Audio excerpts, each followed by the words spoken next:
All right, hey everybody, it's Nico Ball from Favela Jiu Jitsu, and finally I have stopped avoiding the camera and I'm here with Tim Spriggs so we could sit down and talk about some stuff that we have been doing while we're in quarantine. So say what's up, Tim. What's good, everybody? Damn, I don't know how to unpin my stuff. Okay.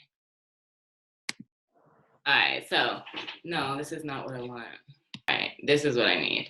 All right, so now it should switch back and forth between me and you as you're talking. You try to talk. Yo, what's good, everyone? It's the Mushmaster here. All right, perfect. So recently we started selling some Mushmaster gear on the Favela Jiu Jitsu store. So I wanted to get in touch with you and talk a little bit about what is the Mushmaster and like where did this shirt come from? Well, I am the Mushmaster, and the whole concept and the moniker started a couple years ago. There was this event called Subversive. It was a 5-on-5, 4-team single elimination tournament. It was submission only rules, but EBI rules overtime. I was signed up for this tournament through DJ Jackson. Like a few weeks before, I had no idea that this event even existed, but somehow DJ had finagled his way to get a Team Lloyd Irvin team into this tournament. And it was supposed to be a big payday for the winning team. There's a first, second place prize, and we're dope ass, broke ass grapplers. So we had to get that paper whichever way we could. I was kind of skeptical because I was training mainly, I think, gi at the time, or either way, I wasn't training for EBI rules or submission only rules. But you know me, you know the team, you know Team Lloyd Irvin, we never backed down from a challenge. So we signed up. It was me, DJ, Angelo, Nija, and it was supposed to be Jason Suarez, the MMA fighter from FFA, but he ended up getting a tooth infection. So it was basically 4-on-5. Wow. We didn't have a representative at the smaller weight. The week we were supposed to fly out, I'm doing morning practice at Camp Springs. And at the end of practice, Master Lloyd said, "You better watch your back out there." And I said, "Why?" And he says, at these weigh-ins, I've seen guys get sucker punched. I'm like, why are you telling me about watching my back at the weigh-ins? I'm a pretty street smart guy, even though I'm from the suburbs. I never turn my back to people. I try to avoid confrontation. I try to avoid getting jumped at all costs. That's a story for a little bit later in this conversation, potentially. But throughout my life, I've always had to keep my head on a swivel. And I ask him, why? Why are you telling me all this? And he says, apparently you have beef with someone on 10th Planet. 10th Planet was one of the other 4 teams in this tournament. It was Carlson Gracie, I think, was one of the teams, and CSA was one of the teams, like the catch wrestling gym. And I look on his phone, he showed me his phone, and he shows me this guy just talking so much shit about me, saying that I was a bitch, talking all this foul shit about my team. They said that we were pussies, that we don't know how to submit anybody. This really vulgar stuff about me. He said he was going to break my leg. This guy is called Kyle Bohem or Bohm or whatever. He's supposed to be 10th Planet's best competitor or one of their best, but he just was out of pocket, talking so much shit. And growing up, I got bullied a lot. It was the main reason why I started training martial arts. So when people say disrespectful shit to me, especially if it's unprovoked, it makes me furious. Yeah. I get absolutely pissed. And you know me, everyone that knows me knows I'm a fun-loving guy. I'm really chill. I'm pretty silly. I'm pretty goofy. I have a serious side, but if I'm getting disrespected, it becomes scorched earth. It's like, I'm going to make it so you learn your lesson never to disrespect me ever again. And even after I get my revenge or I even it up, I'm going to still rub it in your face until I see fit. So I have a target on this guy. We don't even have them in the first round. We were supposed to fight Carlson Gracie team first. So we end up fighting them. I heel hook my guy, and we sweep the other team. Like we win 4-0. I think it was like 3-0 technically because it's 5-on-5, but we fought all the matches. Then the next round we have 10th Planet. I have Kyle Boham right in my sights. This is the match that I wanted. This guy had been talking shit for weeks, apparently. He was saying he was going to break my leg. He said that I'm a pussy, that I'm afraid to fight him head up, that we only try to win by points. The match starts. He sits immediately to his butt. And that's when I knew I had him. I grab his ankle with both of my hands like this, like a fighter pilot would grab the controls. I leg drag him, immediately go to side control, and he just does this. Like, you know how like you like start curled up in a ball. or like, you know, you yoke up a dog and they're just like this, like they're scared. It's like that. It's like a scared little puppy. And I mount him and I proceed to cover his mouth and his nose and mush him for the entire regulation. Like I'm covering his Like mouth. mushing is an actual technique. Is this Yes. like, yeah, like this is legal. I guess this is legal in jiu-jitsu, clearly. Like Technically it is, technically it isn't, but my thing is this. If you're getting mounted and I'm able to cover your mouth and your nose like that, you aren't even doing anything to defend yourself, you deserve it. This guy literally laid on his back and did nothing. Like, and in Nogi, it's kind of hard to submit people from mount if they're like super tense like this. You know what I'm saying? And I was already pissed. So I'm like, okay, you're gonna try to stall it out. You're gonna do the 10th Planet method of I can't beat you on points. I can't submit you. I'm outpowered, but I'm just gonna wait for these EBI rules so I can start on your back and just do riding time, even though I didn't do shit for the majority of the match for 10 minutes. So I was like, okay, we can play this game. I'm gonna still try to mount Ezekiel you, but I'm just gonna embarrass you. I'm gonna make it so there's no doubt that I'm a better grappler than you, and I'm gonna show the world that you're too scared or you're not man enough to answer for the trash talk you were talking. Because if it was just a regular match, I definitely wouldn't have tried to do all that to him. But since he was trying to bully me, cyberbully me, talk disrespectful to me, and he thought that he was safe through a computer screen or a cell phone screen, I had to make an example out of him. So I ended up mopping the floor with him. so you're talking like more than you would generally say the normal smack talking before a fight or the normal smack talking that somebody might engage in to try to sell a fight. Like this was worse than that. Like this is a whole nother level. This was kind of before the whole Gordon Ryan era of talking shit happened. Like I think there's always been trash talk. It's not the Gordon Ryan era. I think it's just how martial arts are. It's more spectacle than it is art, because for some reason we as martial artists think that we have to sell the sport really hard and we have to get people's eyes on us for attention. And people think that just because we're talking trash to each other, that somehow we're going to get paid more, which isn't necessarily true. I think it was around that same era, but he crossed the line. I have on here what exactly he was saying about me. It was very uncomplimentary. Like, it was extremely uncomplimentary. I had to pull up the thing right here. Give me a second. Jesus. Hold on one second. Oh, I have it right here. This is one of his replies. He says, I think it applies to Tim Spriggs and DJ Jackson and everyone on their team. Spriggs especially never subs anyone. Wrong. He's a bitch boy. He runs the entire match. Please tag him. I can't. Dear Timothy, hey pussy, are you ready to lose? You better have your running shoes on or I'm going to break your legs. Looking forward to killing you in front of you and your weak-minded teammates. I just hope the match with myself and little Tim Spriggs happens because I guarantee a submission. If he stalls and runs in regulation, I'll for sure sub him in overtime. And there's a picture on my Instagram of him with his face covered like this. Like, you ever see Star Wars where like Han Solo's in the thing? That's what he looked like the entire match. oh man. And So then then it went to like overtime. Huh? What was his response after the match then? Like, I assume he never apologized or.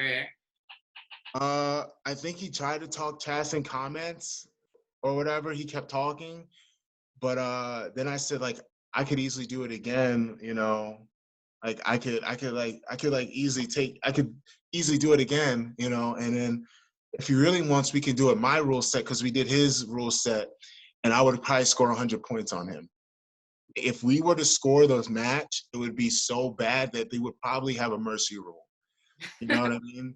And you know, you hearing me say this makes it seem like I'm a bully or I enjoy doing this to people.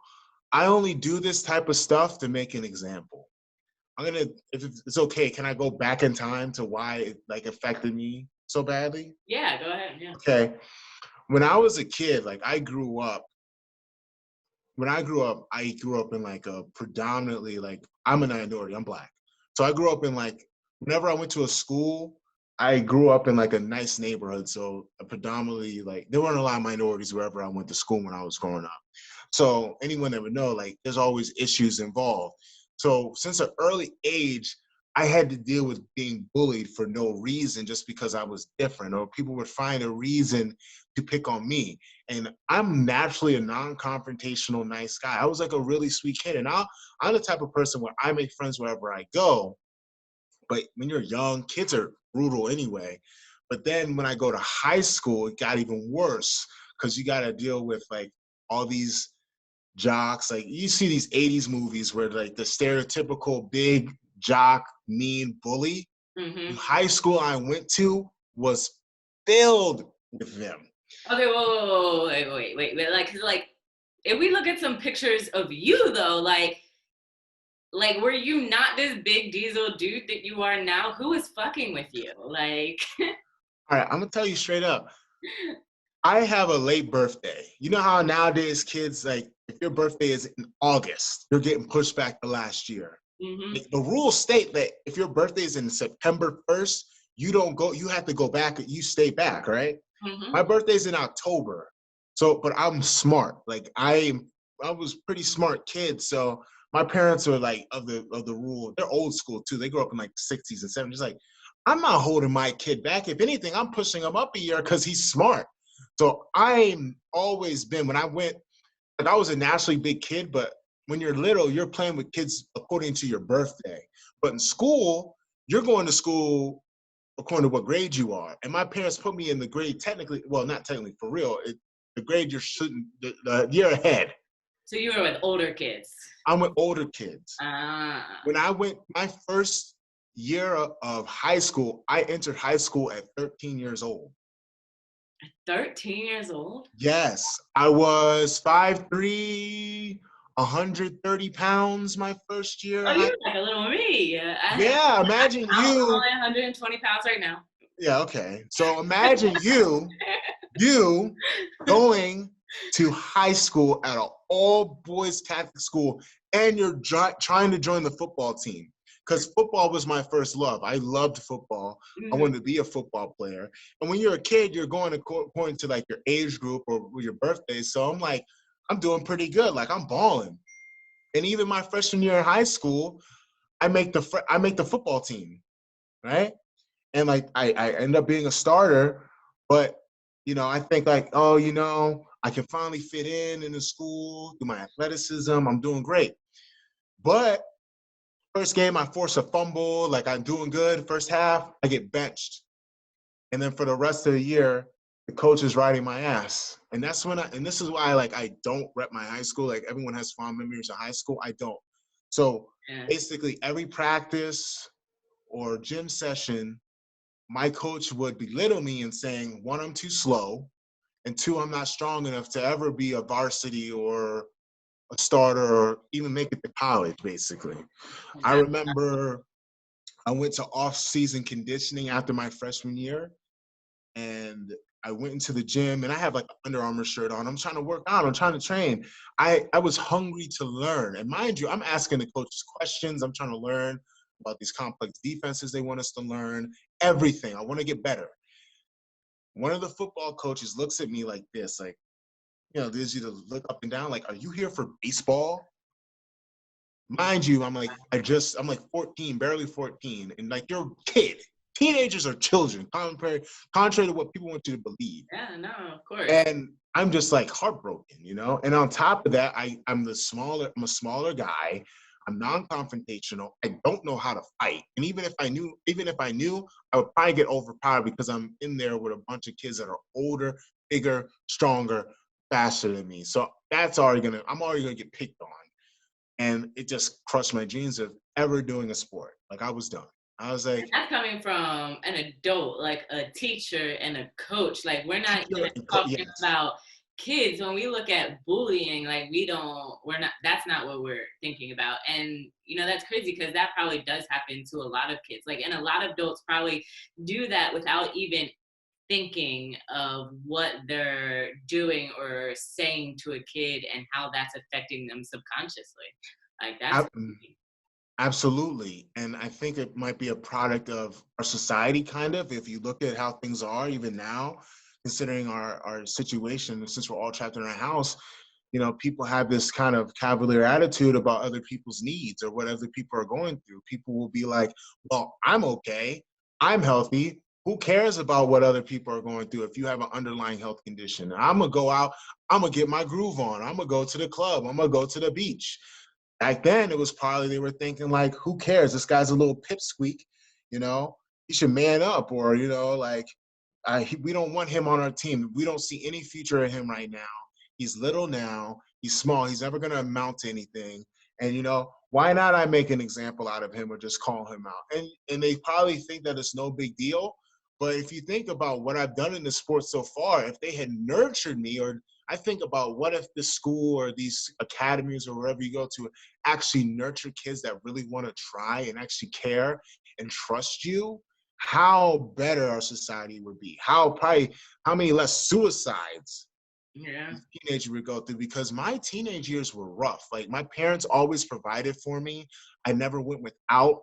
I grew up in a very nice neighborhood. I live in a very nice community. My parents were able to support my dream initially by even being able to pay for me to start training martial arts. But I always look at my youth as like, it was freaking rough, man. It was tough.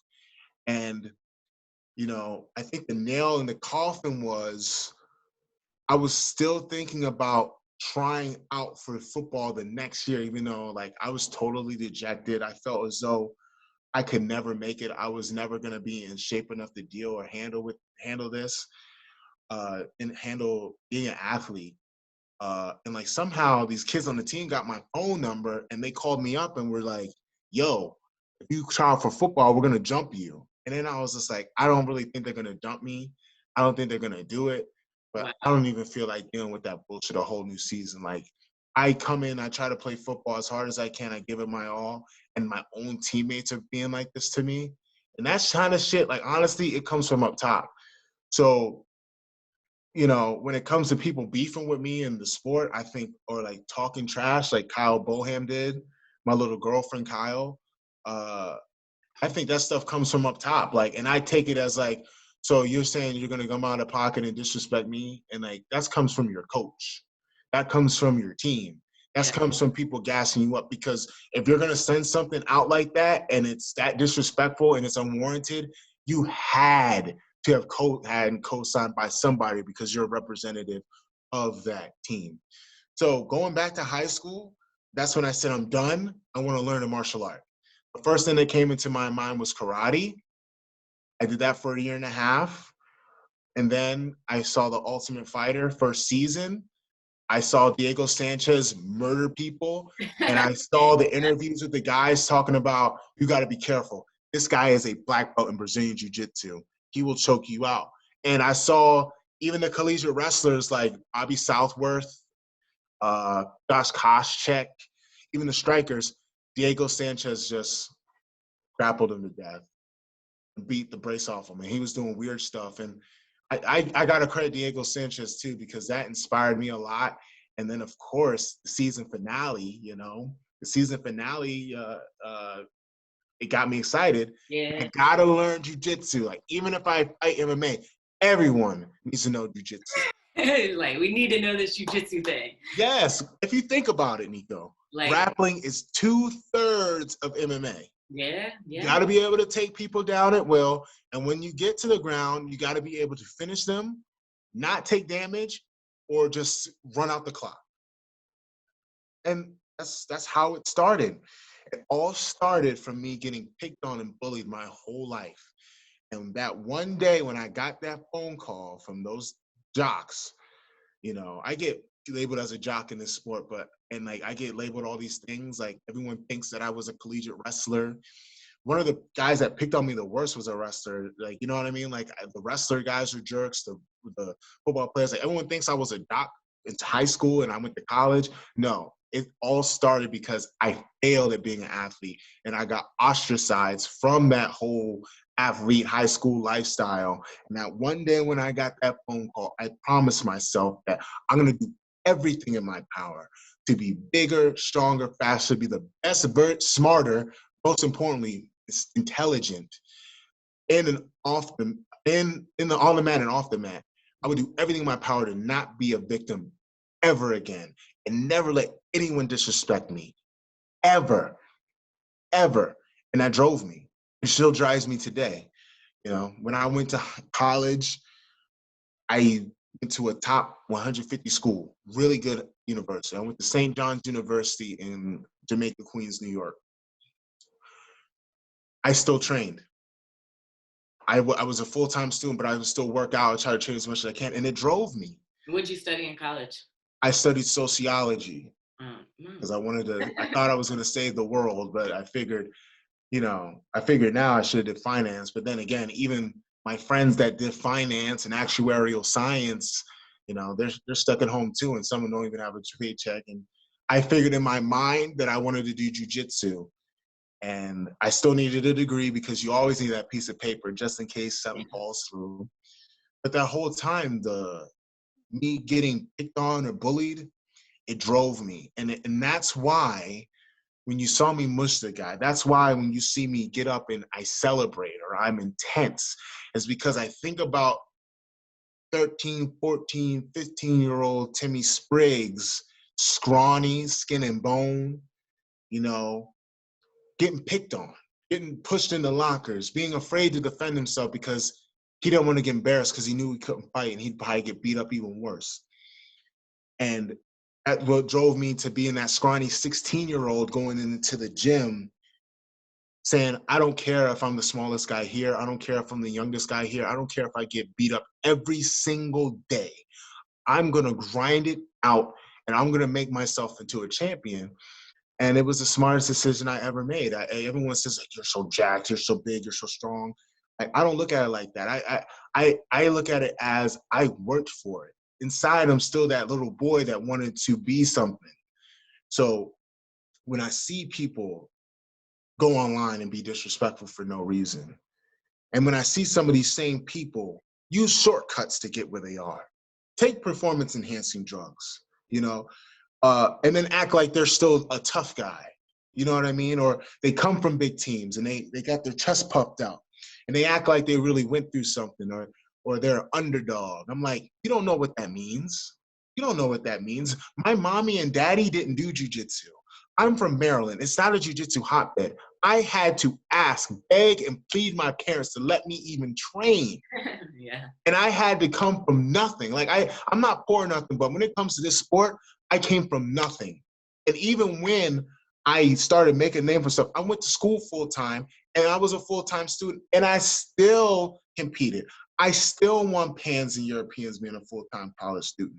And even today, I see all these guys online talking trash, being disrespectful, but then at the same breath talking about all the struggles they went through. I'm like, dude, no one's gonna look up to you. You don't represent the typical person that does jujitsu. You don't even represent jujitsu because Elio Gracie was someone like me. I wasn't sickly, but I was a small, scrawny kid that had to earn everything, had no real natural gifts. I have gifts, but I had to work for them. And then when I see these guys on here basically bully people and just trying to just be the mean jerk jock in high school all over again, it really boils me up inside. It really makes me upset. And I think that's why the Mushmaster movement expanded. Because after that match, it all changed. I got the moniker the Mushmaster. The match, the highlights of me mushing him, the picture of me mushing him went across the globe. And I kind of pushed for it too. So where did the name come from? Like, was that media that gave you the name, with teammates, yourself? Like, where did the name come from? I it probably started the night after party. It's just something, I think one day I just said, yo, I'm the Mushmaster. Like, look what I did. I just mushed this guy for 10 minutes. There's nothing he could do about it. I'm the master of the mush. I made a new technique. Like, you covering someone's mouth and their nose, that's kind of a submission. And then the guy ends up complaining afterwards. I look at it like this, Nico. How are you gonna talk trash and then act like you're a Billy Badass, act like you're Biff from Back to the Future, and then the guy that's supposed to be a little bitch basically mushed you for 10 minutes, and then you're gonna complain and say he was breaking the rules, which made me push it more. And then ever since then, I'm the Mushmaster. I beat people, or I do crazy stuff like I flying guillotine someone, I do this. When people see me, they're like this. And people know, if you're in the know, you know. But being from the team I'm on and being the way I look, I'm a pretty big, strong black dude with a beard. And right now I have a crazy ass afro because, I haven't been to the shop in a while. People just think that I'm some brute that came from Southeast DC trying to break all these people in half. When actually, if you know my story, it should be an inspiration, because I was just like most of the people that do jujitsu. I mean, I was a smart kid, not very physically gifted, but this art that we love, that we all respect, that started it all. The martial art that changed martial arts, that brought fighting to the world, helped make me who I am. And with this Mushmaster initiative, with the movement, of course, I like producing stuff. I like selling stuff. I like putting stuff out there. I like adding something to the culture. I wanted to represent the good part of jiu-jitsu, the good part of martial arts, that you can silence the critics, that you can turn being bullied into you standing up for yourself, fighting back, that you can fight back. If you work hard enough, you can fight back. And that if you are mean, if you are disrespectful, if you are out of pocket, if you are trying to bully people, there are dire consequences, and you're going to get it back tenfold. I bet Kyle probably thought that he was going to beat me, injure me, embarrass me, win that match, that tournament for his team after beating me, and be able to talk trash forever and talk about how his team was better and talk about how Team Lloyd Irvin is a bunch of scumbags and how Tim Spriggs is a little bitch. But now he's forever going to be remembered as the guy that got mounted for 10 minutes and got mushed. And then in overtime was dominated and did not offer any kind of offensive attack. That is true. It ruined his legacy. Now, if I had just beat him up at the weigh-ins, he could say he got jumped. But I beat him by the rules. I embarrassed him in doing it, and he is forever immortalized. When you look up Kyle Boham, you're probably going to see on Google Images him talking trash and then the aftermath. And let it be a lesson to everyone out there that wants to be a bully. You may win now. You may be able to talk trash now. You may be able to take steroids and cheat, which I consider a type of bullying, or pretty foul, and there are going to be consequences. There are people out there like me that don't want to take it no more. And there are people that are watching that know about the Mushmaster, know about the story. It's going to inspire them, and it's going to show them that you can stand up for yourself. And there are people out there that represent you. Yeah, I think that's definitely an important message to get out there, because I think a lot of people forget that as we're trying to compete and we're black belts and we're adults and we want money and we want sponsorship and we're trying to make careers out of this, we forget that there's a younger generation. There's kids teams. There's like the Team Lloyd Irvin's kids team is huge.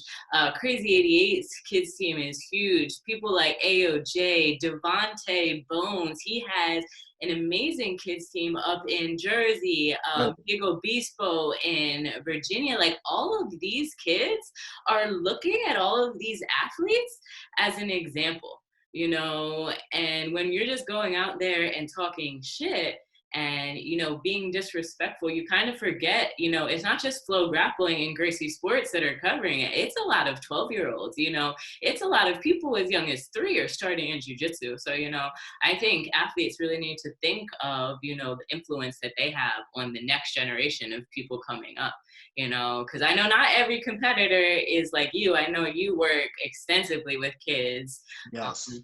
So I know not everybody has that connection, but I think it's important that we keep in mind the people that are actually watching Sure. as we go out there. So thank you so much for sharing that story. Let's wrap this up.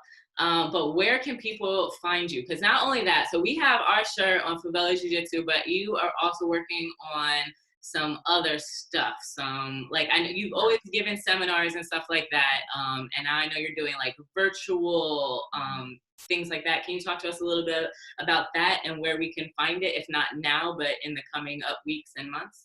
Yeah, so I started doing virtual coaching.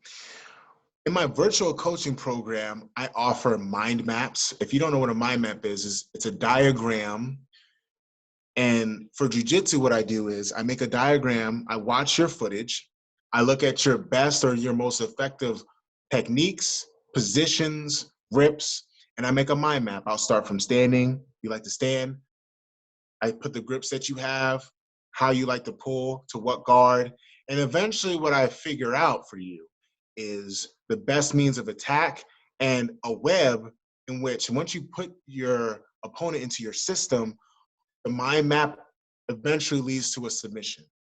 So at the end of the mind map, whatever position that you like to go to, I put them in a web in a system where they can't get out. It's basically a trap for your opponent based on your best techniques, positions, and attacks. I also offer in my virtual coaching program, I offer virtual breakdowns. Like I break down your matches. So what I do is I take 4 of the matches that you choose and I break them down for you. I kind of do like old school John Madden type where I have a voiceover. You see me moving the cursor around. I pause and I'm like, boom, this is what the grip you should have. And then I say, this is what you can do or should do. And when I give you guys like these mind maps or these breakdowns, I also have a bibliography. There goes the college terms, a bibliography or footnotes page with links to instructionals. If it's a move that you don't really know or you don't really do in the footage, or even if it's a move that you do, a variation that's taught from someone that I consider high quality competitor. And then I have examples of it being used in a match in the bibliography in the footnotes page. And that is for my mind maps and my match critiques. I also do private lessons. I'm based out of Maryland. So, you know, if you're in the Maryland, DMV, DC, Maryland, Virginia area, we can meet up. I'll do private lessons. I sell those in blocks of 1, 4, 8, 12, and 16. I do seminars right now where no one's really traveling, but when it starts back up, I offer plenty of seminars, all that good stuff. I am building up my website. It's timspriggsbjj.com. It's under construction, so if you look for it, it's not up just yet, but during this lockdown time, I'm really building it up so that you can go to my website, purchase it. Once you purchase these programs, you're gonna have a direct line of communication with me. I'm gonna consult you, then I'm gonna give you these products, and then I'm gonna work with you. Because I think it's important as athletes that you have someone else looking out there for you. And I would have loved for a black belt world champion to break down my footage Yeah, and make right. me a mind map of all my stuff and use his years of expertise and phenomenal memory to bring up great fighters that have a same skill set or attacks that you like to do and refine them for you. I also have an Instagram and Facebook at Tim Spriggs BJJ. So that's where you guys can find me. Am I missing something? So I have something. No, that sounds pretty much. That was a great breakdown of like what you do with like the virtual services and stuff like that, which is really cool. Because a lot of people, I don't think, take the time to study film or realize how important it is to like, yeah, like that. So that is awesome. That's really cool. But I think I might be the first guy to ever offer that too, Nico. Hey, I might be the first guy to ever do it. So if you see anyone else do it, just know they're copying off of me. It's possible. It's possible. Right. Well, thank you so much. Oh, for your one time. more thing. The train wreck system is coming. The train wreck system is. Yes, you can go to trainwrecksystem.com. You put in your information, your email address, your name, and you're going to get updates of what's happening. I have refined this technique. We are filming this as we speak. We are building it up. Be on the lookout. I can't wait. I can't wait till all this blows over, because it will blow over. Life won't be the same, but it will definitely, we will all be training again very soon, sooner than you think. And I want to make sure that when you come back on those mats, you're ready to train wreck people and throw somebody into oblivion. Slide back one of them mats with that new technique, you know. Yes. And then you can pay for the mind map so that I can figure it out for you and I can make more adjustments, because it's ever evolving. So that's it, guys. Like, honestly, like, please hit me up, DM me, hit me up, do all that good stuff. You know, I'm here to help you. Contrary to what people say, I'm a really nice guy, and I want to help people just like the people before me helped me help little Timmy Spriggs become an animal. I want to make you into an animal.